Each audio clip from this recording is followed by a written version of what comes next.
Thank you for joining me on this adventure. Your presence means the world to me. Welcome to our video on Pende revolt. We're thrilled to have you here. Between May and September 1931, the Pende people revolted against Belgian colonial rule in Kwilu. The revolt was quickly suppressed by the colonial authorities but was one of the largest revolts in the Congo during the Interwar period.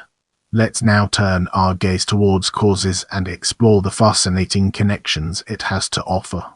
A report by Amadou Iliamot discusses a number of causes of the revolt. The head tax and the supplementary tax, which were used as legal justification for forced labor in the Congo, had been significantly increased. One of the ways the Congolese were forced to earn money to pay the head tax with was by picking palm fruit, and the price for 30 kilos of fruit had been lowered from 2.5 francs to only 1 franc. To pay the new supplementary tax, a man with 2 wives had to cut 2.5 tons of fruit. Additionally, the Pende people often faced difficulties in getting paid at all when they delivered fruit. Industrialists' representatives had been committing various thefts and abuses. Perks customarily paid to chiefs had been suppressed. In the Yongo Cheffery, where people were required by the state to grow food crops, the HCB failed to buy up the bulk of these food crops. Let's zoom in on revolt and understand its implications. The origins of the revolt began with recruitment efforts on behalf of the Huileries du Congo Belgian HCB, a subsidiary of Lever Brothers, ancestor of the actual Unilever. A territorial agent named Edouard Burnett was working with a company recruiter, Alphonse van Hombeek, as well as some messengers. They began their efforts on 14 May. Burnett and van Hombeek had little success at first, because the men hid in the bush. In response, Burnett ordered messengers accompanying him to arrest the women and shut them up in a barn. Also on 14 May, 47 men were lashed in Kilamba for having failed to deliver their palm fruit quota to Compagnie du Kosi oil mill in Bangui. Bangui was in Quit-Territory, 20 minutes away from Kilamba. On the evening of 14 May, Van Hombeek and Burnett became drunk and had some of the women shut in the barn brought to them. They then had a long orgy, presumably without the consent of the women. Kwilu, one of the men also present at the orgy, later went to Kilamba. There he was jostled by Africans who were upset that he had not provided compensation to a woman named Kafushi, whom he had dallied with and presumably raped, and also, according to some, because he had taken chickens without paying for them. Maipo attempted to claim the payment owed to his wife, Kafushi, in accordance to African custom. Kwilu slapped Maipo and had him beaten by servants and workers at the oil mill. Kwilu lodged a complaint against Maipo, and the territorial administrator, Leonard Vanenfout, sent territorial agent Maximilian Ballet to investigate.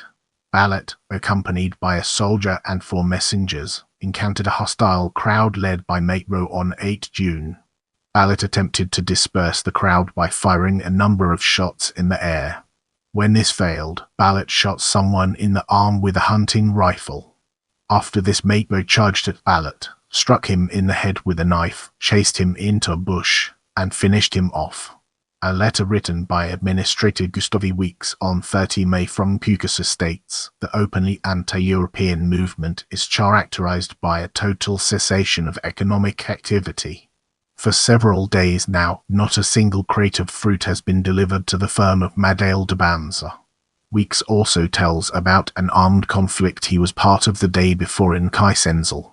Weeks was accompanied by 4 soldiers and a driver. He noticed a large group of around 200 men, who were intoning battle cries. When he came within 75 meters, Weeks and his escorts were attacked with arrows. Weeks ordered his troops to open fire, and after some of the Pende had been wounded, they fled. Weeks recommended the whole of the southern region of the Lushana to be placed under military occupation. On 3 June, District Commissioner Van der Hellen dispatched 2 platoons 75 men to carry out the requested occupation. On 6 June, Commissioner General Constant Wouters telegraphed Van der Hellen, asking him to turn the military occupation into a police operation. Wouters also asked the district commissioner in Kasai to prevent the rebels from traveling to his district.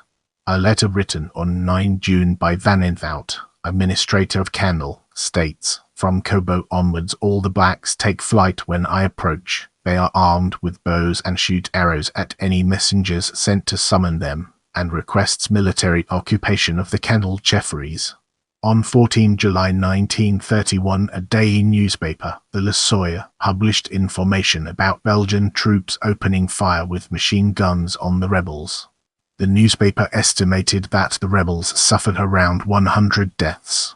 The Belgian troops had only 2 wounded according to the newspaper.